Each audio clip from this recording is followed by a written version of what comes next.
What's up, everybody? It's your boy Kenny. We got What If Sanguinius Fell to Chaos.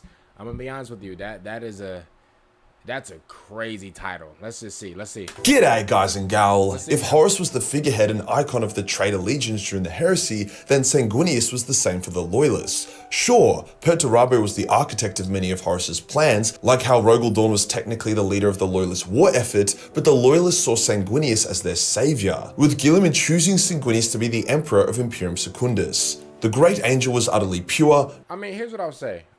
Like, before Majorkill starts glazing Sanguinius, you know, because obviously, like, bro, imagine glazing in Warhammer. I could never. One thing I'm gonna say is, bro, I'm gonna give Sanguinius his props, bro. Bro, he's a leader, bro. Like, just like G-Thug, bro. Sanguinius, bro, he's a leader, bro. He can fight. I don't want to say he's like the best Primarch, because obviously that's not true. But at the same time, bro, like, Sanguinius is him. I gotta keep it real. I'm not gonna sit up here and lie to y'all. He's him. Noble and relentless, no one could claim to be as loyal as he. But what if Sanguinius fell? What if he joined Chaos? What would the outcome of the heresy had been in that case? Which Chaos god, if any, would he have joined, and was the prospect of his fall even remotely possible? Before we get started, I'm so bloody excited to finally unveil the Fallen Angel of Blood, the most terrifying, awesome, and devastating major mini-release to date. So with all of these more in-depth what-if videos, I never want to just make a fanfic. I want to actually tell you the most likely outcome of the situation based on my extensive knowledge of the lore, reading every Horus Heresy book, that took a while, as well as actually using in-lore examples and even conversations that took place that discussed the possibility. Something you need to understand is that fate in Warhammer 40k is fluid. Just because someone sees a vision of the future doesn't mean that future will come to pass, especially when Primarchs are involved. Primarchs bend destiny and reality around them. No one foresaw Guilliman or the Lion's return. It actually fucked with a lot of future seers as their visions were wildly off. They foresaw the fall of the Imperium, but instead they got the flaming sword of the avenging sun shoved up their assholes. So no one's fate or destiny as a loyalist or traitor was ever really set. The lore does kind of insinuate that half of the Primarchs were supposed to fall to Chaos, so saving one from falling would simply force another to fall, with some theories even stating that the Emperor deliberately treated some Primarchs, like Angron, terribly to make sure they would be the ones to fall. My thing is, right, here's the thing. I feel like whenever it comes down, because the whole thing where, like, the Horus Heresy, right, where you got half of the brothers going on and taking on the other half of the brothers and stuff like that, I just feel like it just makes sense. The thing is, bro, when you have that many characters, when you have that many Primarchs, I just feel like it just makes sense that you would have, especially if they're all related, I feel like it would just make sense that half of them, that they will basically go against each other. That makes sense. You know, if you have 18, you know, Primarchs or like characters, whatever, that's supposed to be really cracked, and they're all related, I would even, bro, you don't even have to even tell me anything about Warhammer. I would automatically assume that, okay, some of these characters, not all of them, but I would assume that some of these characters will automatically betray each other. I mean, I think that's just that's not nature, but I just feel like that's just like, you got 18 powerful characters, bro. Like, one of them there's at least one, like, bad apple. Like, there has to be one. Like, and that's you even not even knowing anything about Warhammer. You know what I mean? So, like, that's why, that's what I feel about it. However, none of that is actually confirmed, and half of the Primarchs falling was probably just more clean from a narrative point of view. Yeah, that's what I'm saying. Like, I just feel like it would just be better for the narrative. You know what I'm saying? Let's say every Primarch could have fallen or stayed loyal. There was no preordained number. After all, Chaos, other than Tzeentch, was surprised that it ended up with Magnus on their side, who was considered hyper-loyal before Prospero's fall. The idea of the fall of Prospero wasn't even to corrupt Magnus, it was to wipe out both the Space Wolves and the Thousand Sun Legions. This is also why Chaos tried to corrupt various loyalist Primarchs despite them already having half. It genuinely believed it could have more. That did seem like a bit of a random tangent, but it was more so to basically say yes, Sanguinius was allowed to fall to Chaos. He wasn't kept loyal by a cosmic force because Chaos already had their fair share. Chaos attempted to corrupt Sanguinius twice, with one of the attempts actually almost succeeding. The first was the ambush at Signis Prime. And I'm gonna keep it real, bro. If I'm the nasty, wasty Chaos, bro, I'm trying to get Sanguinius. I'm trying to get the Lion. I'm trying to get all the head honchos, bro. All the other bums, they can stay there. All the other brown shirts, they can stay there, bro. If I'm the Chaos, I'm trying to get the heavy hitters, for real. Forces of Khorne and Slaanesh. Obviously, I'm gonna try to get Vulcan first, but, like, you know, like, he he won't go. Teamed up to try force Sanguinius to embrace chaos and to save the soul of his legion. The second time was the battle against Mardale, where Mardale, who was like Chaos Jesus, wanted Sanguinius to embrace chaos to change his fate against Horus and defeat him instead, as all Sanguinius' visions showed him dying to his brother. That second attempt failed miserably, as Sanguinius already had resolved himself to challenge fate on his own terms, plus he wasn't that scared of death. He was much more scared of his sons having a dark fate due to their gene flaws. However, the first attempt to corrupt him, he actually got very close to falling, so let's look at that and consider that the beginning of our what if. During the battle at Signis Prime, Sanguinius encountered demons for the first time, and even got his ass clapped pretty bad by Kabunda, breaking multiple bones and then getting knocked out from the psychic backlash of Kabunda killing a ton of Blood Angels in a single mega attack. However, as the goal was to corrupt, not kill, Kabunda did not finish Sanguinius off. However, this attack combined— Why though? Like, why didn't he? Cause bro, let that be Vulcan. Man, yo, they dropping 8 nukes on Vulcan, bro. For real. Under the Chaos Ritual, triggered a red thirst blood frenzy in the entire Blood Angel Legion by a handful of warriors. They slaughtered the Chaos Army, turned on their Space Wolf allies, and were even thinking about killing each other. Sanguinius recovered, defeated Kabunda, and faced off against Kairos, the leader of the Slaaneshi forces present. Kairos told Sanguinius that if he jumped into a pot of Chaos energy, he could absorb the red thirst entirely into himself, freeing his legion the curse, but he would surely fall to chaos. Sanguinius, desperate to save his sons, who he saw as doomed if he didn't do it, accepted the offer. However, Meros, a brave Blood Angel apothecary, jumped into the pot instead. This broke the red thirst frenzy, but he was not a powerful enough vessel to take away the curse properly, hence he burned and was possessed by a demon called the Red Angel. Sanguinius banished Kairos and vowed to tear the Red Angel from Meros' body and save his son. However, let's say it went a bit different. Let's say that the brave Meros fell during the battle and was not there to take his father's place. Let's say the desperate Sanguinius, who did not yet understand chaos and how this deal would backfire horrendously for his legion, walked into the chaos pot. To make things straightforward, let's also say that Kairos wasn't full of shit and that Sanguinius would absorb the curse of the Red Thirst entirely into himself, removing the gene flaw from his legion. I mean, that's a bunch of what ifs though. Like, you have to understand, like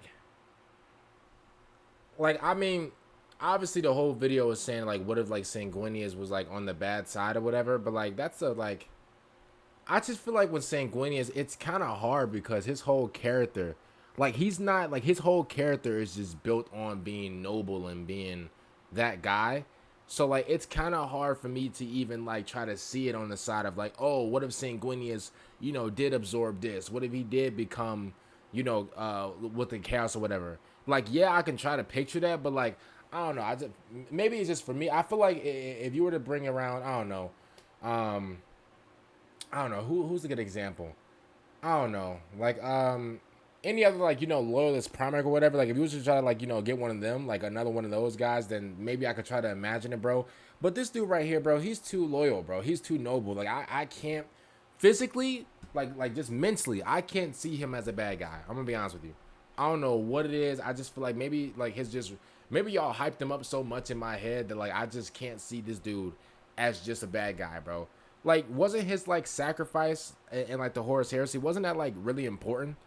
Like, then, like, if he wasn't, like, if he didn't, like, obviously all this is hypothetical, but, like, even him jumping in to, like, fight Horus, you know, for the Emperor or whatever, bro, that's still, like, that's noble. You know what I'm saying? Like, I can't even imagine, like, I just can't imagine, y'all. Maybe that's just me, but yeah. Happen? Well, yes, Sanguinius would fall, his purity and nobility being turned against him and used to break who he was apart and remake him into this abomination. Now, Meros got... okay, so Majorkill's going that route. So Majorkill's basically going, he's basically saying that his purity, he's going like the purity route. Okay, cool. That makes sense. Okay. Possessed by the Red Angel. I understand it now. I get it now. But I doubt this would also happen to Sanguinius. A Primarch possessed by a demon was considered an inferior product. I also do not think Sanguinius would become a demon Primarch of Khorne. There is no way Slaanesh would agree to help Khorne to get another demon Primarch. It would tip the balance of power way too much. I believe the Red Thirst would overwhelm Sanguinius, less so making him fall to chaos and more so just turning him into a monster. I don't think he would become a demon, as many within the Chaos Legions wanted Sanguinius to be the new Warmaster of Chaos,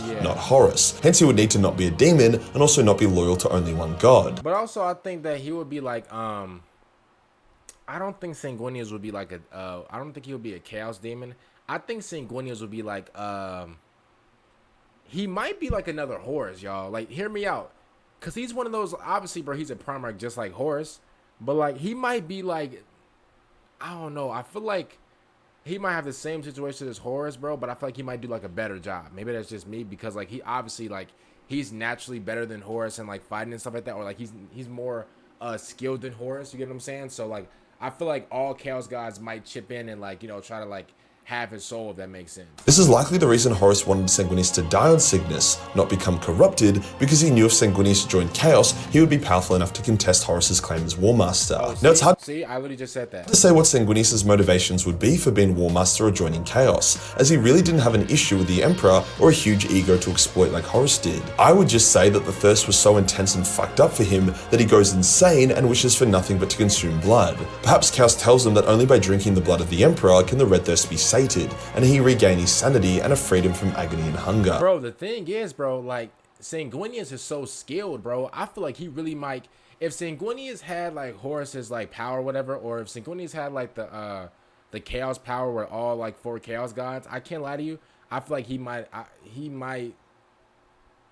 don't want to say that he might kill the Emperor, bro, but he definitely give him a run for his money. For real. The fate of his legion would be an interesting one. Free of the red thirst, they would be calm and collected, but also completely shattered to see what their Primarch could become. They still had a deep connection to Sanguinius, and many would feel some kind of psychic pull to join their father in damnation. The legion would be heavily divided. Some would join their Primarch in damnation out of love and loyalty. Some would attempt to put their lord out of his misery. I can imagine Azkaellon and the Sanguinary Guard. Yo, this picture, yo, whoever, yo, close the schools. Close every school in the vicinity, bro. Whoever, yo. If this is like the evil Sanguinius, bro, I'm scared, bro. Man, this thing look like it'll pop up under your bed, bro. For real, bro. This thing look like, bro, if you try to put your charger in the wall, bro, but then like you can't really put it in and you look, this thing, bro, it looks like it's right there. For real, this thing looks a little scary. I can't lie to you, bro. This thing is a threat to all, it's a threat to all humans, literally. Attempting to subdue or kill their lord out of mercy. A large portion would retreat, likely with the goal of reaching the Emperor, seeing him as the only solution to saving their father's soul. Either way, the fallen angel would come out of Signis as a monster, with likely a few dozen thousand warriors at his back. Perhaps by willingly accepting the red thirst back into them. Bro, he looked ugly. I don't judge men, but like, bro, he looked hideous. They would become greatly empowered, having the strength of a full legion despite their greatly reduced numbers. I seriously doubt Sanguinius' first act would be to immediately try to usurp Horus. Horus would meet with him and attempt to manage and direct the raging angel. To Sanguinius' credit, I still think he could possess a great predatory intelligence. He wouldn't just be a berserker like Angron. He would know that a tactical, intelligent approach to the heresy would increase his chances of draining his father's blood. Thus, that is the approach he would take. Horus would be extremely wary of Sanguinius, seeking opportunity. Bro, Sanguinius is taking him off the throne. I'm sorry, bro. Yo, San is getting rid of him immediately, bro. For real. Sanguinius is getting rid of him. To dispose of him or weaken him. The blow to the loyalist morale would be intense as word spreads of the fallen angel laying waste to Imperial worlds. The loyalist blood angels that escaped would also spread the word, however most of them would end up on Macragge as they did in canon. Sanguinius would resist Horus's commands and will, frustrating the Warmaster. Ideally, Horus would want to send Sanguinius to take on Guilliman and the Lion, as if he beat them then great, but if he was give me your job. Yo, that's basically what Sanguinius is saying. Give me your job. You are not the top guy anymore. I am. Give me a job. Killed by them, then also great. Win or lose, Sanguinius, Guilliman, and the Lion would be greatly wounded or killed, as would their legions be. However, with Sanguinius' goal being to reach the Emperor, as well as him being aware of Horus's plan, combined with his ability to see the future, it's unlikely he would go for it. Horus would eventually have enough and prepared to dispose of Sanguinius. Similar to how he dealt with Lorga during the heresy, Sanguinius would foresee this and move against Horus first, creating a civil war between the two Primarch brothers just before the Siege of Terra was to take place. Perhaps during the War for Beta Garmin is when the two brothers would have I knew it. There's no way these two would be able to work together, y'all. There's no way Sanguinius and Horus would even be able to even team up and work together. It's impossible. It's impossible, bro. I knew that since the jump. I knew that since the first 10 seconds of the video. I'm like, wait a minute, but isn't Horus GG's? It's over, bro. Bro, these Primarchs, bro, they got the egos of death. Bro, their egos shoot up, bro, as high as a Statue of Liberty. Showdown and fight for title of Warmaster, as neither of them would want to reach Terra without the situation sorted out. This would also create a divide within the traitor legions. Conrad would not be present, neither would Lorga as in canon. Alpharius would be dead, and Amigan would have withdrawn the Alpha Legion by now. Perty would side with Horus, seeing Sanguinius as a monster, with Angron likely joining Sanguinius due to their shared rage. Mortarion would join Horus, and Fulgrim would stay neutral and enjoy the show. Man, this freakster right here, bro. Man, this menace to society, bro. this school threat, bro. This freaks of yo. I can't even put it to words of like what this dude is right here, bro. Yo, this man, yo, he's a threat to everybody, bro. For real, bro. Yo, he's the type, bro, to just sit back and watch. Yo, he's the type to be like eating something. He's the type to be like chuckling and like eating popcorn while the family's in turmoil. Like, for real, no lie, bro. He's the type to just be weird like that. Like, an interesting point about Magnus was that even after the fall of Prospero, he still didn't know which side to choose for quite some time. Eventually, he chose Horus for selfish reasons. However, if a monstrous, destructive Sanguinius was on the traitor's side, that might have been enough to push Magnus. Yo, Magnus, you fell straight from grace is crazy, bro. Yo, Magnus, you're so down bad. It's ridiculous, bro. And, like, your armor is so questionable. What are we doing here? What are we, like, yeah, hey, you want to let us know what we doing? Like, your armor is so just diabolical. It's despicable. It's crazy, bro. He fell from grace so hard, y'all. Magnus, he fell from grace so hard. I can't believe it, bro. I can't, bro, truly, bro. Towards choosing the loyalists. It would also fit in cleanly with the equal loyalists and traitors situation. It's hard to say who would come out on top. If Horus won, Angron would bow down to him. I got Sanguinius, bro. I got Sanguinius cleaning him up, for real. If Sanguinius won, Mortarion would bow down to Sanguinius, and Perturabo would likely abandon the traitor's cause, becoming disillusioned like how he did during the Siege of Terra after Horus started using too much warp and demon-based weaponry. Both sides of this civil war would be battered and significantly wounded before besieging Terra. Defending Terra would be the Imperial Fists and the White Scars, no Blood Angels present, obviously. Guilliman and the Lion would seriously struggle to break through the Ruin Storm without the help of Sanguinius. They eventually would find a way, maybe with the help of the Eldar, but it would take a lot longer, so Terra would stand alone. However, Magnus and his small surviving legion would also be present as loyalists. This creates an interesting final showdown. For fun, let's just say Sanguinius usurps Horus and kills him and takes command, becoming the new War Master. He leads a near infinite tide of cultists, a reduced Blood Angel Legion, a reduced strength Death Guard and World Eaters, and a full strength Emperor's Children, with elements from the Word Bearers, Night. I can't lie to you, this is hard. Hey, I'm gonna keep it real. Y'all. I know I called Sanguinius looks, yo, I said this man like a menace to society and everything.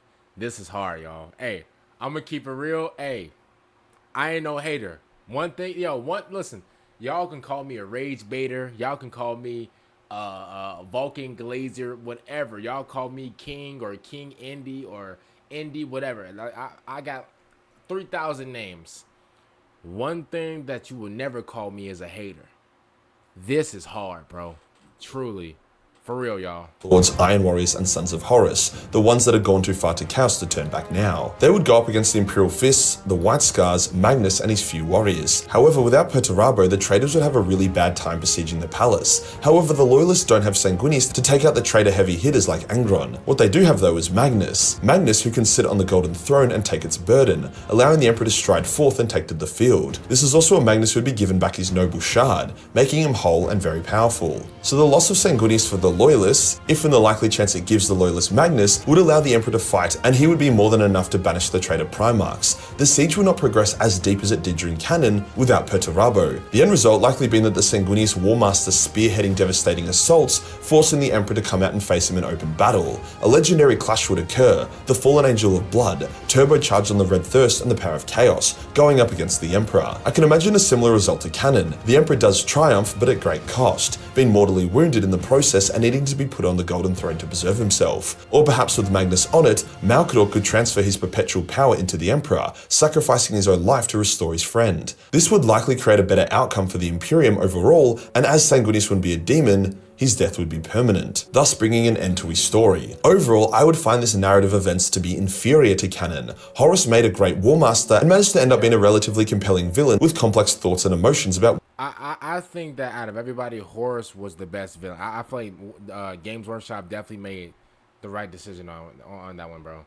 Like, I think Horus was like the perfect Primarch to be the villain, bro. Because I couldn't imagine anybody else, honestly. I couldn't imagine anybody else being like the main big villain for Warhammer, bro. Seriously. What he was. Sanguinius, on the other hand, would be insane, with very poor motivations and drives for being a traitor that weren't very compelling. Sanguinius was also never the tactical genius Primarch. More so, he would just dive bomb onto the enemy's strong point and one-man army that shit. But it's interesting to see what would happen, and I genuinely believe this would be the most likely outcome. If you enjoyed the video and you want to support the shout out to our boy, man, Majorkill for this one. I really enjoyed this video, man, because it kind of forces you to, like, it kind of forces you to basically like turn a page and really like imagine if things were different. I'm pretty sure we all do this for like video games and like, you know, I do this for like Dragon Ball sometimes and stuff like that.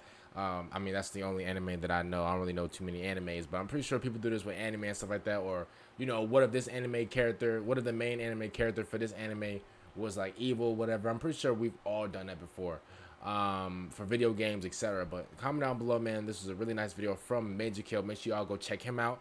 And also, man, if you guys are new, make sure you guys like the video, subscribe to the channel if you guys did enjoy my reaction.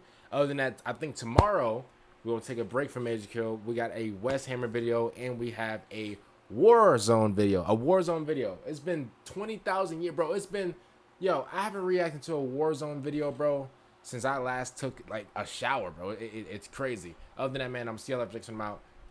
Bye, everybody.